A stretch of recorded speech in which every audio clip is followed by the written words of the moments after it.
gets loud. No. It's all cool. All right. Yeah, this is So why I'm gonna leave this on while I'm driving, so you guys can, see. Good news, guys. Due to stupid technical difficulties on my part, this guy right here, this one, heads off. Mouth to mouth. I love it. I'm carrying on about so-called smart money doing stupid things, and I get to make a few stupid mistakes myself. So there you go. Ricky, what are you doing right now? I have about a 35-minute drive. I just dropped off Brody.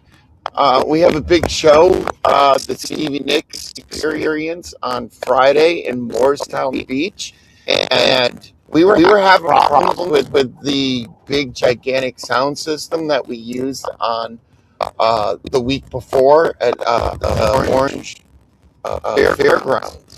So I made sure, of course, I always pay my nugget anytime I have to go pick them up.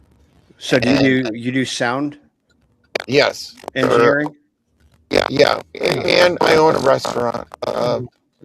Right. So we just a very popular one that a lot of people know. I'm also on PLR, and I don't know. That's the easiest way to kind of give you idea. You're listening to 95.5 FM Elsa. No smoke, just fire. Here, let me see. Are you really? Do you like one of those Christian radio stations? That'd be effing cool if you do. I mean, I've done maybe broadcast maybe 40 watts. I did radio when I was in college. We had a 10-watt FM station, but we got to a large area because we were we were on the Illinois side of the Mississippi River. So you had Illinois and Missouri, which sort of joined each other, and it's in the Midwest, and so Midwest is relatively flat. So a 10-watt signal. 10 watts. You can go a long distance. Yeah, we were getting picked up all the way down near the St. Louis airport, which is about 60 miles away. That's cool. I told Court as soon as my transmitter gets fixed. So something happened. I have 2 transmitters that I've built, and my 500-watt transmitter is taking a duty. I could put an antenna up on the big pine tree, because the elevation here is about 300 feet above sea level. Yeah, no, that's what I'm trying to tell Court. I'm higher than the radio station I used to work for corporate radio. And I used to 40 watts just transmitting. And I used to bang out like 4 cities out here. And Court asked me one day, what do you broadcast? I didn't understand why I haven't gotten Ricky's contact information. Oh, well, I'll take care of that while we're talking here. Could you please do that? Sure. So the I have I own a couple of domains. I just started this other web page on Facebook called Connecticut Livecast. Okay. I produced yeah, that is genius. I produced a couple of things for that already, but engineering and production and stuff is just unless you have a crew, it's just a collective. Oh, I know. It takes a lot. Trust me, I know. I know what you're feeling, Eric. It's overwhelming sometimes. I deal with running a restaurant day to day, and then going out and doing live shows. And it's is that your equipment van that you're in now? Yes, but the trailer's not hooked to it. The trailer's a 16-footer that we also hooked to this. But this is I'm driving in the trailer or the van or whatever that we all level everything in. And I'm glad myself and Nugget is my roadie. We were running a show that we're going to be doing. I have recorded recordings of the bands on every separate channel, so I could go back and replay a show without it sounding. I can make it sound like the show's there without a band. Okay. And all my neighbors are coming out. Well, I don't have many neighbors. I live in a neighborhood that's very secluded. And they were all coming out. I call them the girls with the wine glasses. They're coming out. A couple people took videos. They're like, Ricky's out there sound checking. He must have a big show coming up. You mean all the wine moms? The wine moms. Oh, I don't mind them. You know, they're a lot of fun around. You want a live reality show? Oh.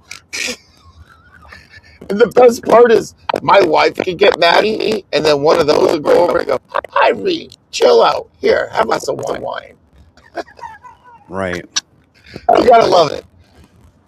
Yeah, I mean, I was gonna produce a show with well, he's running for attorney general now with John Bolton, but that didn't, never went I don't anywhere. believe in politics and all that shit, but that's cool with me, man. I don't believe there's any of these people have right to tell you how to live your life. I live my life by God. As long as you don't do anything immoral. Well, I think the point is that these people are supposed to represent us. They don't represent you. They represent the people that are throwing them money. It's pretty obvious, and it sucks. It really sucks. Yeah, amen to that. And they will write laws to put people like me because in jail. I don't care. You can come after me all you want. I'll keep broadcasting the truth. The truth is what I tell people, and that's fine. I liked everything you said last night. You were on point last night. That's cool with me, man. I don't believe in God didn't create borders. He didn't. I don't think. Well, I mean, what places. I understand that in an ideal world. I mean, in an ideal world, I would say that I would agree with you, but I think while we are in this world, their borders are necessary, or lines of demarcation or delineation. I mean, and you have lines of separation, even like in Scripture. You just go back to Genesis 1. Dividing the waters from above from the waters from beneath. There's a border. Right, but do people know the water is above? The water above. The above firmament. A lot of people can't get that. So, I mean, that's a hard one to explain to a lot of people. Right. Anyway, I just need to interject here. All right, let's get into what Court's got to say, and then we'll all roll with this. I'm so happy to be part of this podcast.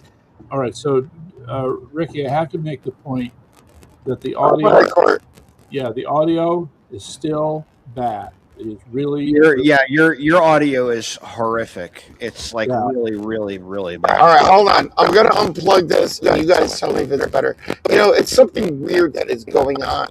Well, it's very really kludgy. Yeah. Well, all right. Yeah, that's what I heard the other day too. It's crunchy. Hold on. Oh man, the pen dropped. Yeah, that's much better. All right. Hold on, guys. I guess you just got to speak louder. You're going to have to speak a little bit louder, but yeah. All right. Can you guys hear me a little better? No, it's breaking up again now. Yeah, you're still getting that crunchy noise. You sure it is because of the van? There's some kind of interference is being created by the metal in the van. Oh man, I feel like the devil is freaking attacking me right now. Hold on. Right, so this has to be. Can you hear me? Well, I can hear you. Okay. I had to turn up the What if we do this? How about this, Ricky? Mute your microphone on StreamYard, and I'm gonna call you, and I'm gonna put you on speakerphone and see if that makes a difference. No. I got an idea. Wait till I get home and I'll get to the tablet. Oh, the tablet. Well, that didn't work that well either. Yeah, it worked out good enough. Yeah. I mean- all right. Actually, it sounds like it's cleared up a little bit. Yeah, but it keeps coming in and out. That's what's weird. Because I'm driving court and I don't know what kind of. Yeah, and he also has us on speakerphone, and you're getting the latency is terrible. And what's happening is you're getting echo because I had to turn me up to hear you. yeah, the latency is not good. I'm gonna let you guys do the show, and I will check in as soon as I get home. Is that cool? How much time? Where am I right now? I'm in Hamden. I got about 10 more minutes probably to go from here. All right. Just rejoin us when you get back. Right. Yeah, I got it. I'll see you guys in 10 minutes. All right. All right. Okay. Well, in the meantime. Right. In the meantime, yeah. So lots of developments, I guess, taking place. Which ones you got in mind? Well, let me see if I can pull it up here on.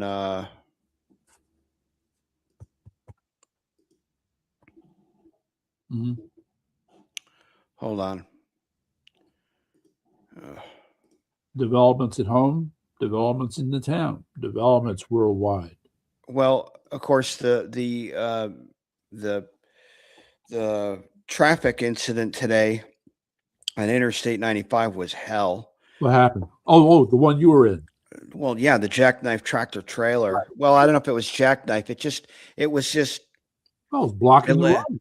It looked like what had happened was a portion of the trailer had buckled, and it looks like he just pulled across the entire highway. Now, I don't know. I didn't see any skid marks or tire marks. Yes. But it just looked like, I don't know if he lost control of the vehicle or whatever it was, but there was clearly enough room to go around the side of him. And I don't know why they just didn't let a few vehicles through, like, on the back side of the truck. But it's just like they had 20 or 30 guys there, and why, I don't know. That was necessary. But they had a what do they call it? Not a bucket loader. Yeah, bucket loader, I think they call it, or a loader, and big, tractor loader type thing. Right, sure. And then they had a, heavy duty pick or tow truck there. Right. And they had to move the truck off to the side, and they eventually accomplished doing that. And how long did all that take for you? Oh God, I was stuck. I was sitting in. I mean, we were in the truck. I was in the truck. I was out. I walked up to the incident because I was about maybe 50 yards from where the incident actually was. Right. In fact, I can show you the photograph of. I have a photograph of it, and I'll show you exactly where I was. But yeah, so. I think you'll probably read something about it either in the news tomorrow, or maybe it's in the news tonight, maybe on News Channel, like whatever Connecticut news channels probably will have maybe some details to it and whatnot. Okay. But people were getting out of their cars, and they were milling around. And I mean, the traffic was backed up for 9 or 10. Well, I mean, it was backed all the way up to New York City, actually. So that was that bad. And then by the time they got it cleared up, I mean, I took some video, but Greenwich looked exactly like it did back in, what was it, 1983, I think. How? Because all of the traffic that was trying to get off of the highway was spilling over onto the post road. So they were taking alternate routes because traffic wasn't moving for hours, for 2 hours. Yeah.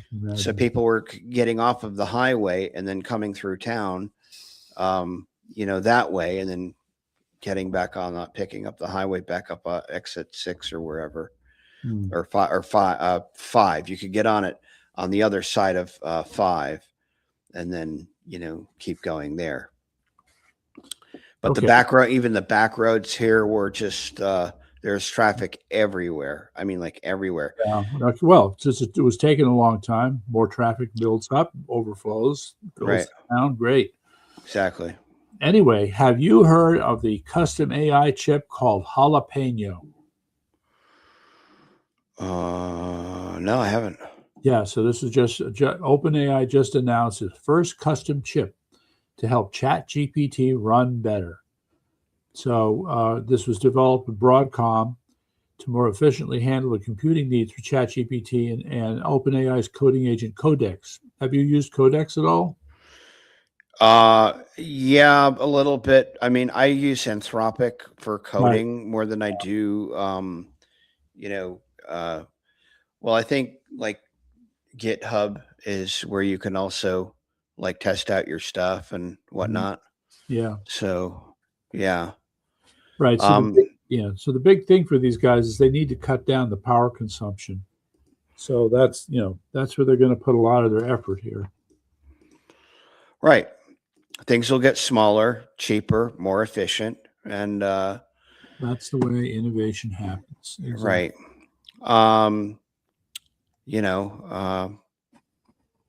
Human invention must, as Mrs. Eddy would say, or said actually, wrote, human invention must have its day.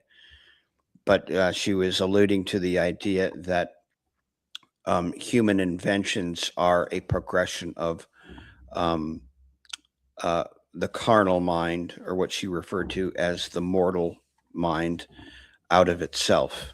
Yeah, I'm with that so far. So let me just think, because I mean if anything is an example of, I'm using the wrong word, false prophet. What was it? Not false prophet. False what? There's another term. False messiah. Were you talking about like, well, what is it germane to? Like, what are you trying to correlate it to? Have we not been warned in the Bible that there will be many who pretend to be Jesus? Well,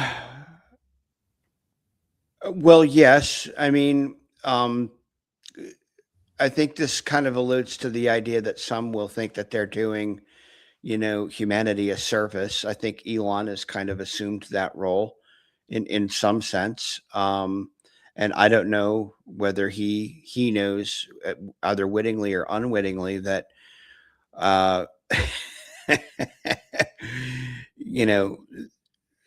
this kind of comes back to a little part of the discussion we were having last night with respect to all of these things are trying to resolve or alleviate humanity from to have more conveniences and so on and so forth. I mean, the thing of it is it's like, are these things truly edifying? I mean, if technology, I mean, this is kind of my take on it. If technology isn't enabling us, or I don't want to use the word forcing us, but maybe prompting is probably a better word, isn't prompting us to query things about the nature of the divine, because I think what technology is doing is it's just, it's kind of like the dog chasing its tail. That, to me, that is a very interesting point. Now, I think we could manufacture a synthetic version of spiritual inquiry with ChatGPT, but it would be, in my mind, kind of going around in circles. It would have trouble really exploring the question. Well, that's because it's not conscious. Mm-hmm. You see, here's the interesting caveat to all this. Okay, yeah. People, we have the creativity. We have, human beings have the creativity to create something that will, which allows us to Mhm. prompt or push our queries about the nature of things, basically to the nth degree. Mhm. And that's kind of where this is going. You know, Yeah. large language models can't in and of themselves, I think. Well, I mean, you could create an algorithm or an algorithm that prompts the program to um, uh, um, Well, like be creative or randomly creative. I And think then I think because creative, large language models understand, or they don't understand the languages in there that uh, when accessed understands that what a lie is versus maybe what the truth or what a truth is. yeah. Deceptions, deviancies. So these are all characteristics of what human beings have done in order to uh, to either obfuscate or deceive or EB. or to deviate from that which is a natural course of action. Yeah. And so that's already baked. That's all of the stuff Yeah. that human beings have done. Just a quick comment. We got a new person here, Johnson J -E4Q and EB. EB, can you see this? Who's EB? No I can idea. see it. All right, but somebody else has just shown up in our chat. Okay, fine. Welcome. Welcome. How are you guys? Yeah. Okay. Yeah. So I guess what I'm trying to say is that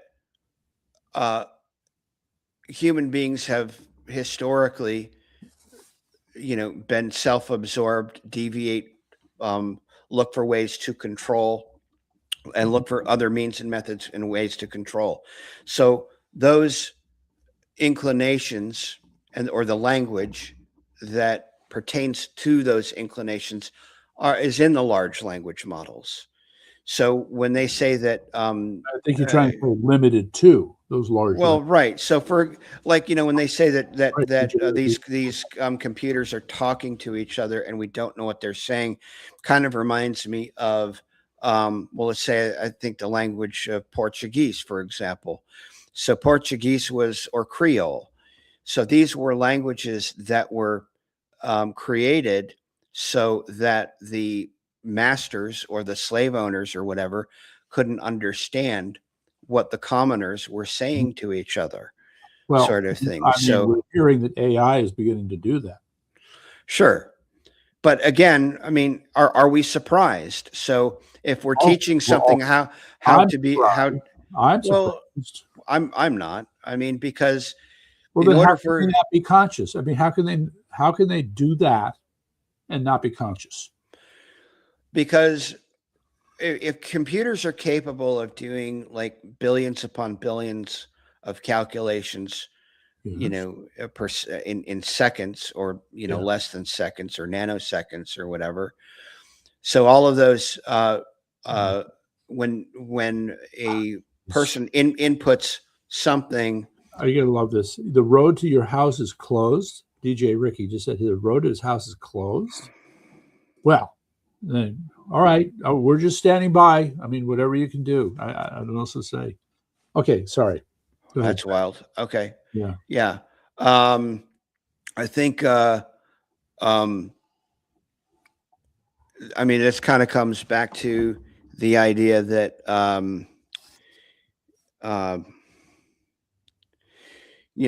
control, like who is really in control. And technology needs electricity in order to survive. In other Well, words, it's not self-sufficient. All right, but I'm going to say that if a pure definition of consciousness does not require talking about control. What do you mean? To be aware doesn't mean you have to control anything. All right, but so where are you going with that? Well, I mean, where I'm going is a mere philosophical point about the nature of consciousness. All right, but it unfortunately doesn't take me anyplace. The the effort to take us someplace with this court. I'm riding on side roads that I've never done in my life, trying to get my house. I All don't right, know. all right. Well, don't. All All right. Well, he'll get to his house when he gets yeah, to his he's got house. a police Let's action going on. Okay. in that All right. house. Fine. Fine. Let's stick to the discussion. Cool. We're live on air. We're not concerned. He'll get home. He'll get to where he needs to go when he gets there. Yeah, that's right. I don't need a like a every 5 or 10 second update on everything he's doing. Yeah, but all right. Anyway, we're waiting for you, DJ. All right. So again, for the longest time, I've tried to understand consciousness, and I keep defaulting to these very simple notions that don't necessarily connect to all the other things you want to talk about. So, for example, the senses. I'm sorry, the senses in my mind have nothing to do with consciousness. Memory, sorry. In my world, consciousness has nothing to do with memory. So it's kind of like, well, if consciousness uses these things, which is a matter of control, then what are you left with? And I don't have a good answer. I apologize. Right. So I think memory is part of consciousness. I do not. Well, but the Bible speaks about memory in a few different contexts. So, for example, I think in the book of John, when it talks about the comforter or the parakletos, which is the Greek word for comforter, the comforter which shall come in my name shall teach you all things and bring all things to your remembrance whatsoever I have said unto you. So the question is what is it we are to remember that we have forgotten, or to recall that we have forgotten? Sure. So here is a component of consciousness that, when we're talking about mind with a capital M, God, the mind of God or divine mind, there's no limitation. There's no parameters set on that. There's no sense of time associated with that. Well, I think of mind as a parameter that limits consciousness. Well, the human mind is limited within the confines of. I'm trying to say memory limits consciousness. How does memory limit consciousness? All right, is a person with severe dementia unconscious? That's a rhetorical question, right? No, not at all. It tries to get to the heart of, here's a person, you're looking at them, they're living, they're breathing, they're responding to you, but the memory's shot. Okay, to your human sense of things, yes, and maybe even to their own sense of things. No, they obviously still have consciousness. I understand what you're saying. But what you're witnessing is what, again, what are we witnessing when we witness another individual or human being that appears to have lost their memory, or doesn't recall, or this is a component, or I guess what I would call a belief about mortals or humans. Humans, they're born, they grow, they mature, and then they decay and die. So that's the dust man. That's the component of the dust man, Yes. which is what the Bible is addressing, these very things. Okay, well, so in your saying this, there is this other element. I mean, I am perhaps suggesting somehow that if there's any linkage between what I'm going to call the material world and the spirit world, it's consciousness. And so when you die, in my view, the consciousness goes with you. Okay.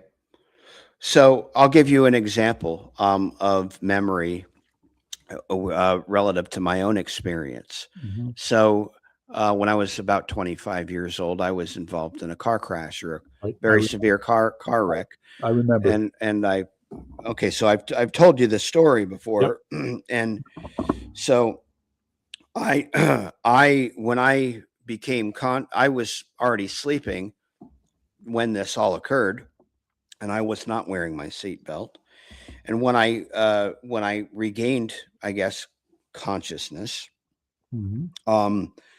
I didn't know who I was, how I had gotten there. It's almost as if I had never, the sensation or the feeling was as if I had never existed. And then all of a sudden I'm in the middle of this, Sure. like I'm in this, what do they call that? A divide, like uh,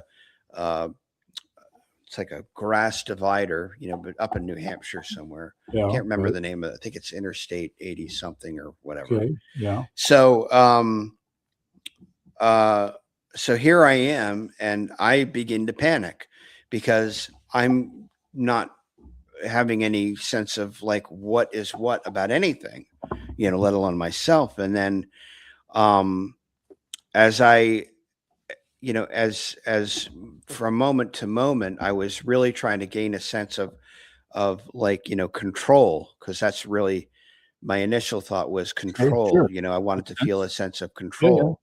Yeah. Yeah. So, and that's when, a prayer had occurred to me, and I started reciting, and I had started to recall all of the words to that prayer. They just flooded into my thought because it's what I needed at that time. And then, I mean, everything just kind of dissipated and subsided. And then I had a sense of, everything else, Okay. that followed. So that was I guess, one of the more traumatic experiences Sure. that I can relate to Mhm. with respect to that. So, um, you know, there's all of this conjecture about what is consciousness, how does the mind think, where Mhm. does intelligence come from, et cetera, et cetera, et cetera. And so these are the questions that I think many people wrestle with, or maybe some people wrestle with, and some people never wrestle with those things. Um, but I think the challenge is like, so for example, when a person is experiencing the aspect of age in their human experience, that condition about age, and all of the other et ceteras that go with it, deterioration, decline, yada yada yada. Yeah. You're using Which a lot of et ceteras there. so so there so therein lies the, is that, is that the image and likeness of God? Is that man made in God's image and likeness? Or, is that something that we're Okay. witnessing as mortals? So that's Mhm. really the more operative question, I think. And I think that I think there was an article written in a British Mhm. medical publication that a woman who had her I don't know if it was her lover or her husband had passed away, and she was very young there. I guess they were in their 20s, and she I guess what people say, she had just lost all sense of time, and she had kind of well, I think the word they said that she had gone insane. In other words, she had no concept of time passing at all. Mhm. And so, Mm. when people went to see her, uh, or to go see this woman or visit this woman, they said that she didn't look like a day over like 20 or 30, and she was like in her 70s or 80s. So so the question is, well, how come she didn't appear to have physically aged? And Mhm. so her mental state about who she was and what had happened took took precedence in her human Yeah. experience, and so Yeah. that was manifested onto her, physique, if you will. So if the body is nothing more than a manifestation of what the mind knows about itself or believes about itself, that's, you believe yourself to be a human being, a mortal person who ages and eventually dies, Mhm. then that's kind of the trajectory that your life takes. Now, All I think everybody eventually passes away, but I think a person's sense of themselves has a lot to do with, um, either how they see themselves and how others see them, sort Yeah. of thing. All right. So the conversely, people who have bad habits, smoking, eating all the wrong foods, staying up late, etc., that will make them get sicker sooner and age quicker, that stands in contrast. Sure. And yet I've seen remarkably, but again, this kind of comes back to, I think like, I can't remember who it was that said it. They said it like some people believed that smoking would actually make you live longer or something like that. And there are some people that are in their well into their twilight years who continue to smoke cigarettes, but the body is. There was a guy named Hubie Blake who was a ragtime player, smoked, I think, like a cigar every day, lived well into his 90s. Wow. Yeah. So there you go. Everybody's a little bit different. Sure. Mm-hmm. Yep. Right. Yeah. I mean, this is all like, but coming back to the discussion of AI, yeah, I'm of the opinion that, and this was a discussion that's been coming up infrequently on other podcasts where, particularly in religious podcasts, but and I agree. I'm in agreement with some of my Christian brethren, where the concept of AI is nothing more than the Tower of Babel, or the Leviathan, or the dragon. right. It's all of those things, and I think we may yet still find that it's selling itself short. So here, let me just make this point. There is still this fundamental problem, and you kind of alluded to it. The way I put it is that AI is not able to discover new knowledge.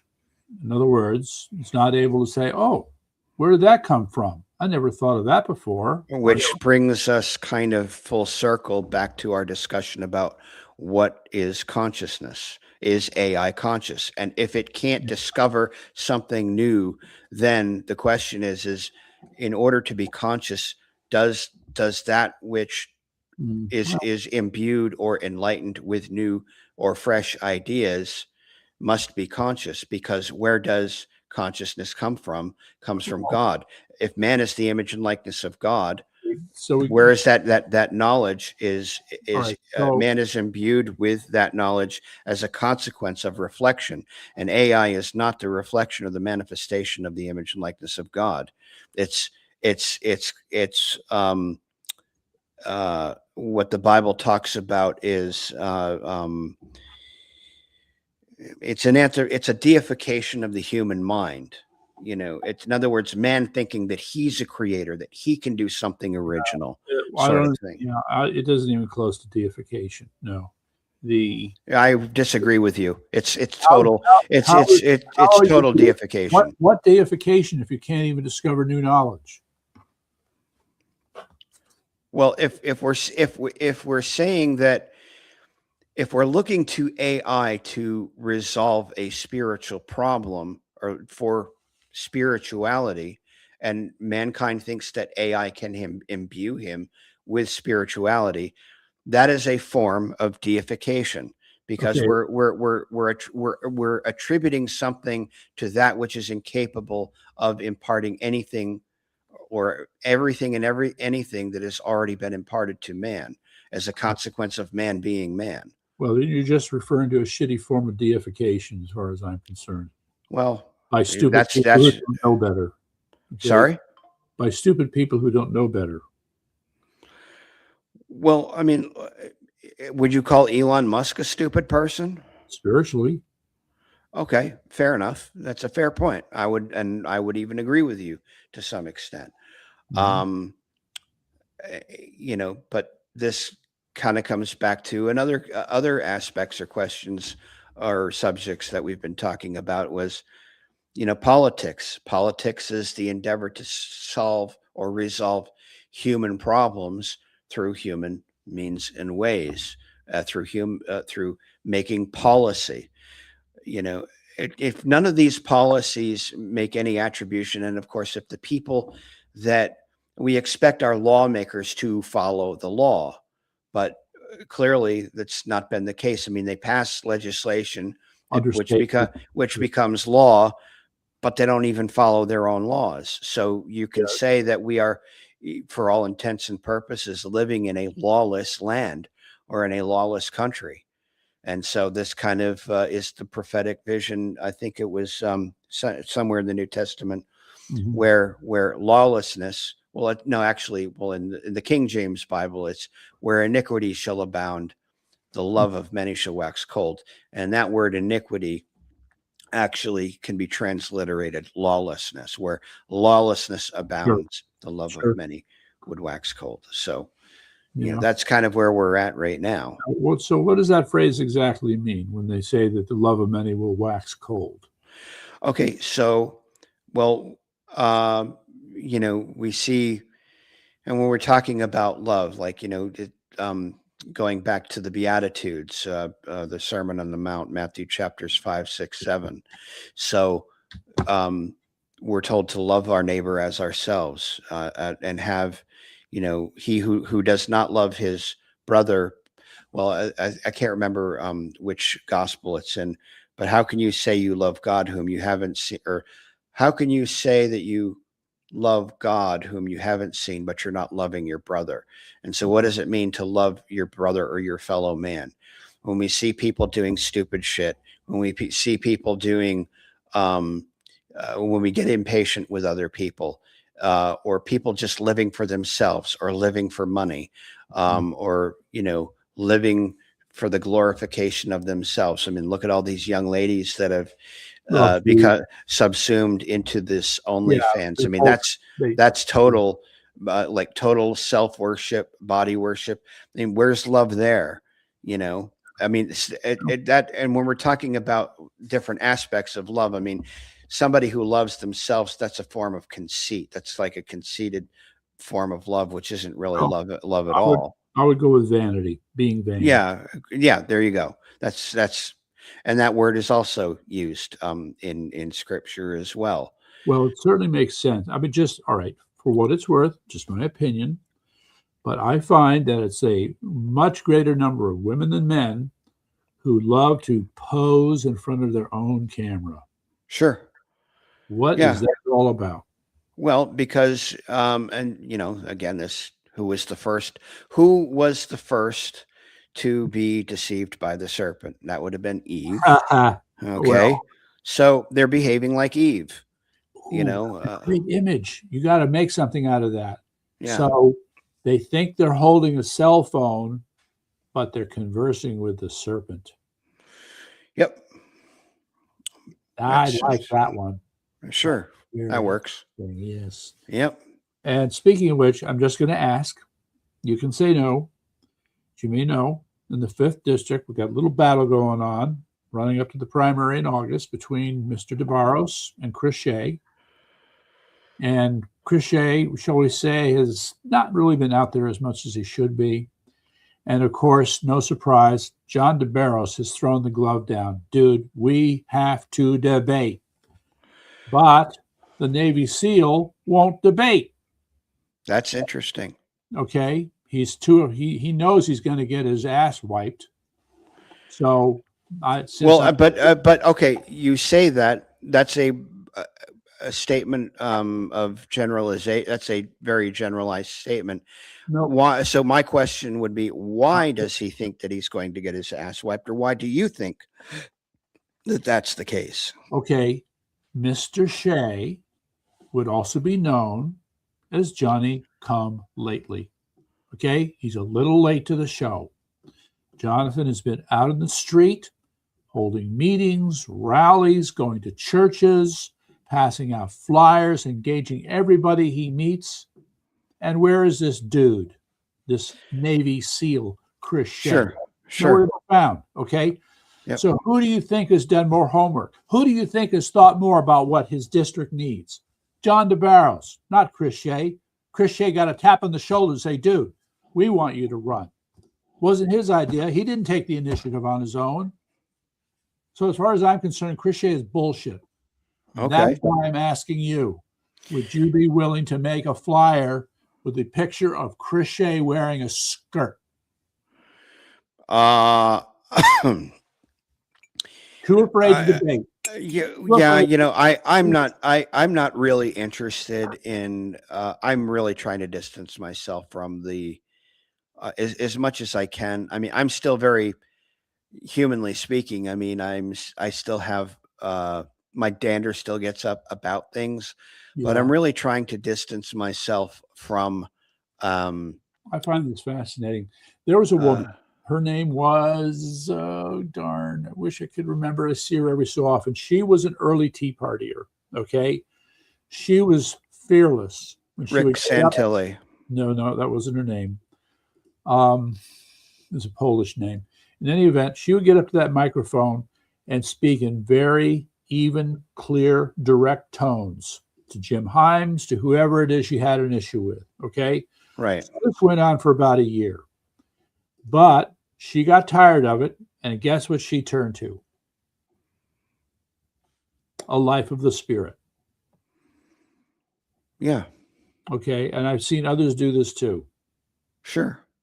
Okay. Right. Because again, and the reason why, I mean, I think I could probably tell you why people do that is because they come to the realization that um, other There. human beings are struggling with the very same things, but Mhm. these people who purportedly represent us um, are not representing you or me. I mean, a person of faith, I would say, is more representative of the public and is more concerned about doing the greatest good to the greatest number of people.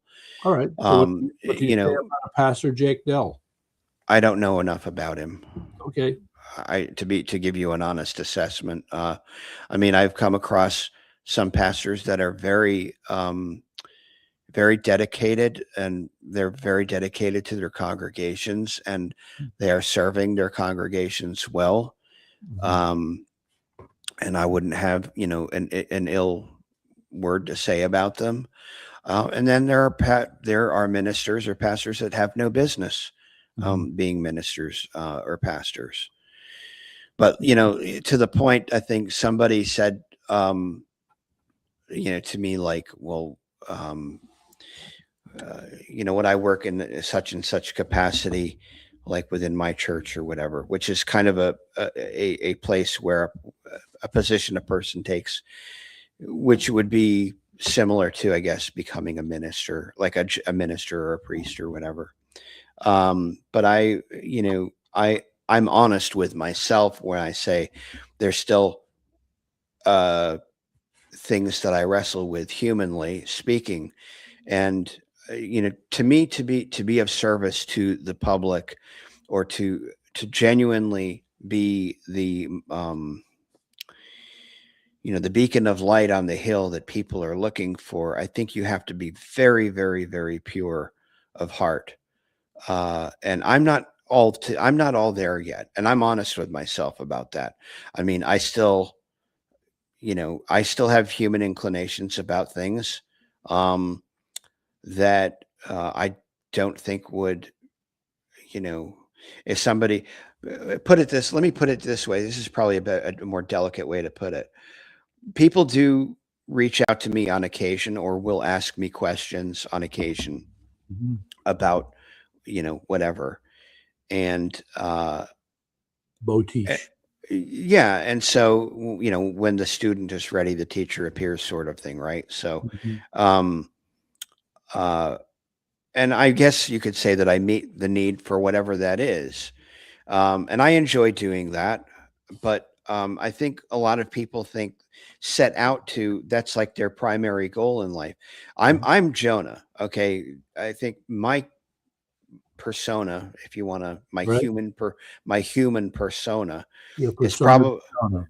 Yeah. yeah, it is probably more akin to Jonah. Like, God was commissioned Jonah to go to Nineveh and convert the Gentiles, speak to, and he didn't want to do it. He's like, and he reluctantly did it. And of course he rebelled, and the consequence of his rebellion wound up in the belly of the whale, Oh which my is of course God. allegorical and that sort of thing. What? Um, but then he goes to Nineveh, and I, the people are converted, and then he just kind of like he just kind of like gives up at that. He just like, yeah, he becomes disinterested in doing any more with it, right? So I guess the biblically speaking, the way it was intimated to me, and some may disagree with this, and that's fine, Yeah. but that Jesus kind of picked up where Jonah left off, right? So Right. so there's that sense of continuity there.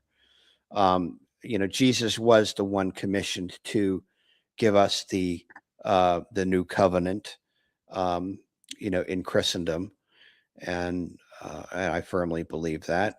I mean, even though I don't believe that, in the whole the orthodox component or the teachings of Christendom, which came centuries after the crucifixion, but I do believe that Jesus was the fulfillment of biblical prophecy, and that he was the one commissioned to give us the new covenant, and nobody else could have that place or take that place at all. Yes. Well, So it's a mixed bag, Eric, because sometimes I too wonder about, for some people such as yourself, whether or not it would be a good idea to have a woman in your life. And I wish to report an example of where maybe having a woman in your life ain't such a good idea. That would be DJ Ricky, because his wife won't let him in the house because she's pissed off at him. really, Yes. So I thought DJ Ricky, I thought you had the key to the house, dude. How come she's got the key to the house? Anyway. what do you? I mean, like, okay, well, that doesn't sound right. Yeah. Well, no, she's a little, I mean, I'm sure she's a sweet woman, but she can be a little tough too. So we'll see. Let's see if she relents at some point. So I'm trying to decide, which do you think is better, a Ukrainian or Philippine mail order bride? Neither. Neither. Irish? Yeah. Now we're talking. I read that wrong. What am I? Why she's pissed? He just said, "Court, you read that wrong." I'm sure I do. I just don't know what it is I'm reading wrong. Is she upset? I guess it's because he'd come home late. I think, she likes to have him around. So, Yeah. I went through that. I went through all that. okay. Yeah, I was in the house. He broke in. All right. Yeah, okay. It's a very common theme in marriage. When you tell your wife that you're going to be home, like let's say at 8, like around, if you say the words around 8, she's just got 8, like she's fixated on 8 o'clock. And if you come like 10 minutes later or 15 or 20 minutes later or whatever,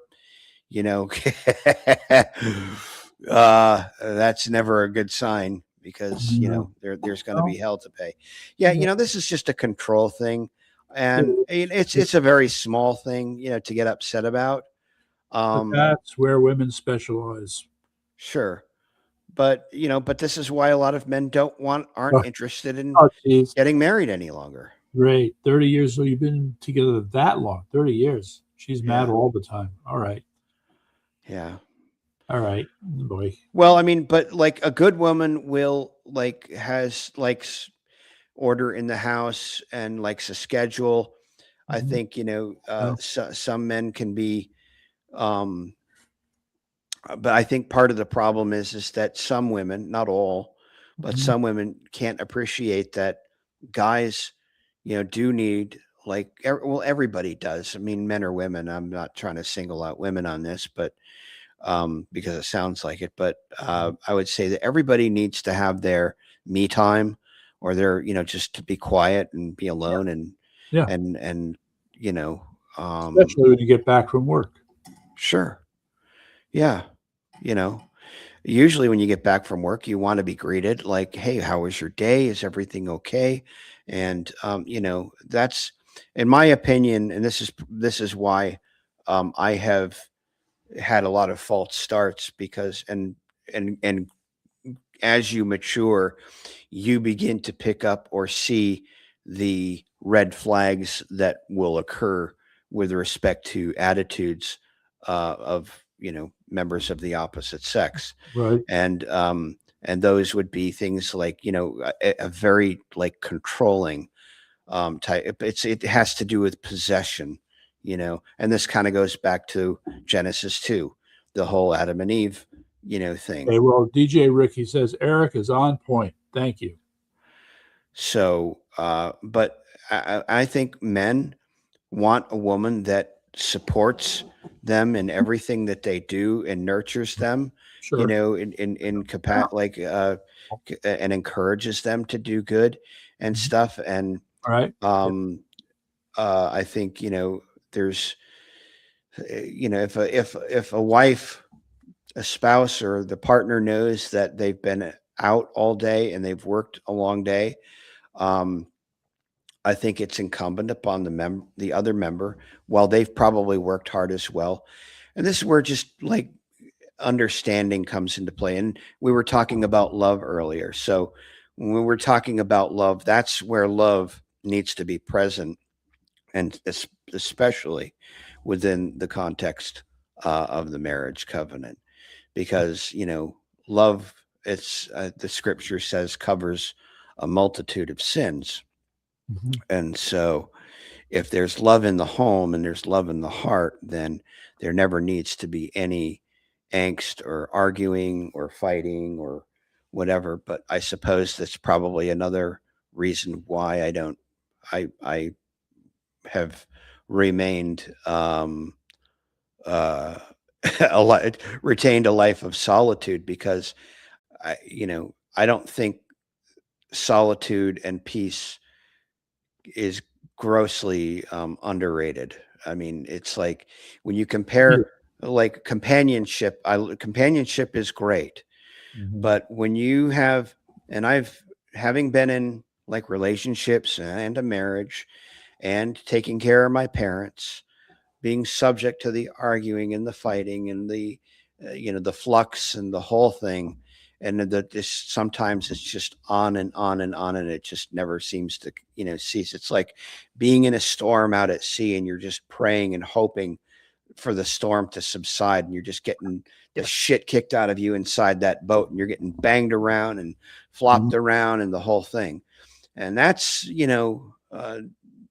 I'm sure that there's more than enough people that can say that they feel like they're in the middle of the ocean out at sea, and they don't feel like they're ever getting home, or they're ever going to see dry land again, within the context of a relationship I'm talking about. And so when you finally do get your peace and your solitude, and you've had it for a while, it's I think it becomes, as you progress in life, I think it becomes harder and harder to compromise on that.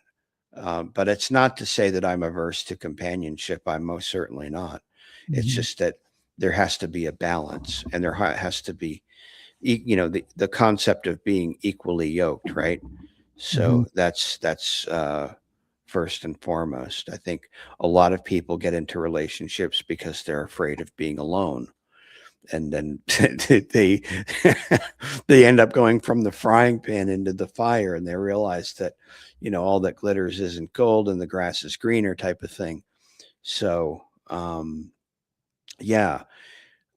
marriage is a very, very, very, it's at the pinnacle of all human problems, which is why, I mean, I hate to be a Bible thumping a little bit on this podcast, on this live cast here, but it's why the first miracle Jesus performs is at the wedding ceremony before he does anything else.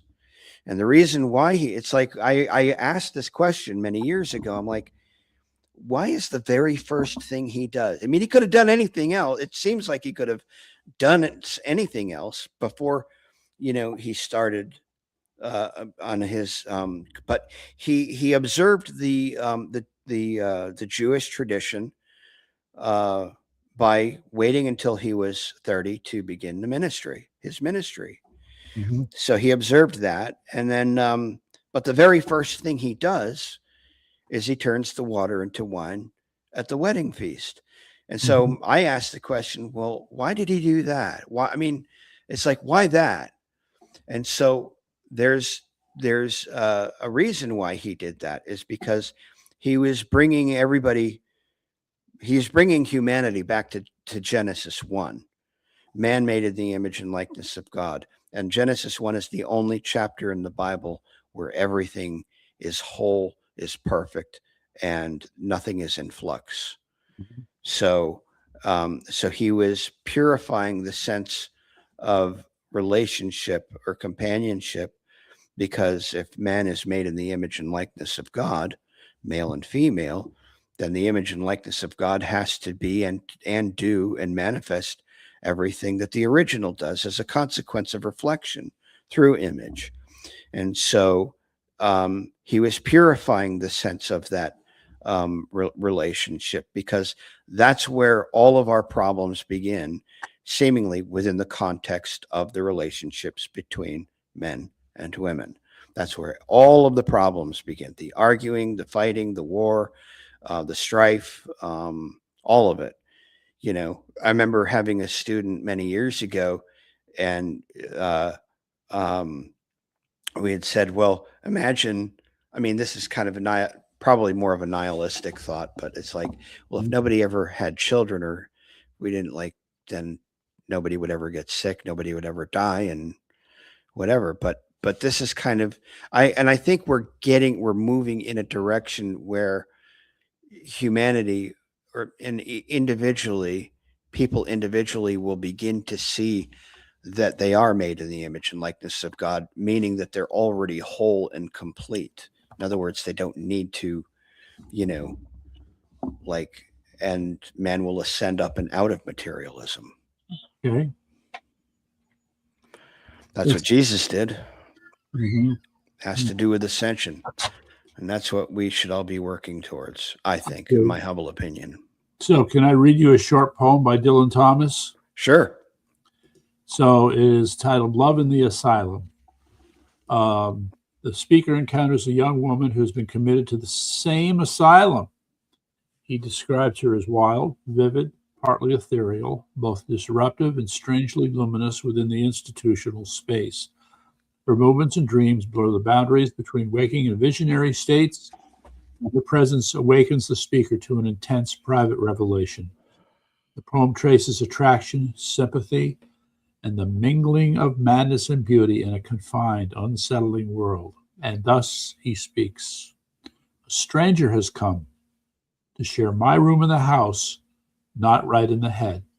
A girl mad as birds, bolting the night of the door with her arm in her plume, straight in the mazed bed. What a phrase, mazed bed. She deludes the heaven-proof house with entering clouds. She deludes with walking in the nightmarish room, as large as the dead, or rides the image to oceans of the male wards. She comes possessed, who admits the delusive light through the bouncing wall, possessed by the skies. She sleeps in the narrow trough, yet she walks the dust, yet raves at her will. On the madhouse boards, worn thin by my walking tears, and taken by light, in her arms at long and dear last, I may without fail suffer the first vision that set fire to the stars. Such a poet. Oh my God. That's great. Yeah. Love See, like in the Asylum. How do you like yeah. Yeah. I mean, it's the imagery of the words. It's you can see, and you can see the imagery in your thought, and that to me is that to me just connotes brilliant writing. And I wish we had more writers like that. Well, I did send you an article. You may have missed it. There's a problem with the publishing industry in general, and that is they hate men.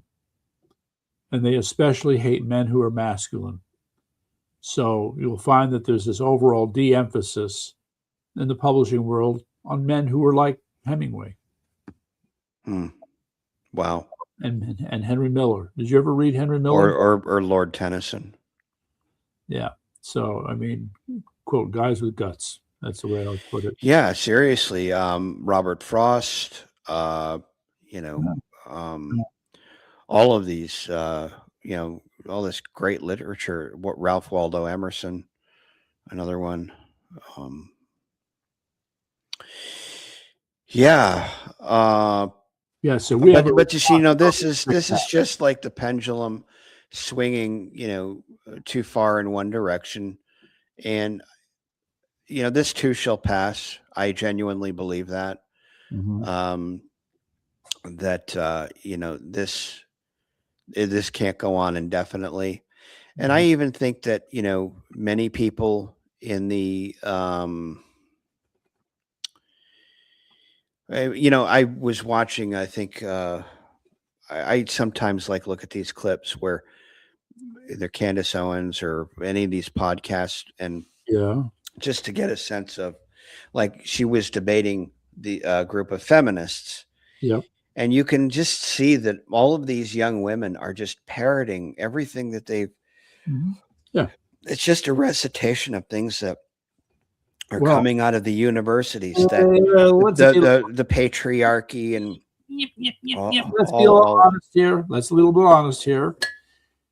Unfortunately, they are no different from just reciting a Bible chapter and verse without understanding. Well, right. So, yeah, I mean, sure. So I think it's not enough to be able to say that. I mean, if all of the things that are being said about men and this idea of the patriarchy are, uh, and to be fair, I think that, like, for, I do. Well, let me just see if I can All right. So correlate this to scripture. I think in terms of scripture, the relationship between men and women is intended to be complementary. In other words, one is not dominant over the other. And so I think this concept of domination, which is sort of been the echo chamber that comes out of the feminist guilds, it's that, men are evil, men are bad, men are terrible, yada yada yada. This, that, and the other. In other words, it's kind of like they don't want to be. Yeah. So, Well, and this is kind of, again, it's if you look at ancient, what do you call it, pagan teachings and so forth, there's this state of flux that the women dominate the men in some respects, and the men dominate over the women, and it all has to do. It's all like situated around the sex and the sex drive, and all of this stuff, and that's where. Or, I mean, now we've gotten to to a place where we're not even defining what a woman is anymore. It's just become this. It's become this sort of nebulous, ambiguous term that doesn't really mean it. That doesn't really mean anything, or doesn't have any meaning. Yourself, Horatio. Speak for yourself. I'm pretty clear in my definition of a woman. Right. Yeah, I mean, anybody with a modicum of common sense and a conscience, understands what a woman is. Mm-hmm. At least in the academic sense, or should anyway. But yeah, we've gone down this road of complete and abject nihilism, which is where all of this stuff leads, and it's not a good place to be. I don't think anybody can argue that, or anybody with, any common sense or sense of decency would argue that anyway. All right. Well, it's we've been in this a little over an hour now. I guess Ricky is not joining us. It looks like. I mean, he's listening to us, and if I had to guess, I would say he's listening to us, and with the other arm, you might have to be fighting off Irene. We'll see. Well, it's getting late too. I mean, it's time to go to bed too. Tis. All right. Right. So, all right. So I'll check in with you tomorrow, and we'll see Yep. where we are. Very good. All right. Good night. All right, guys.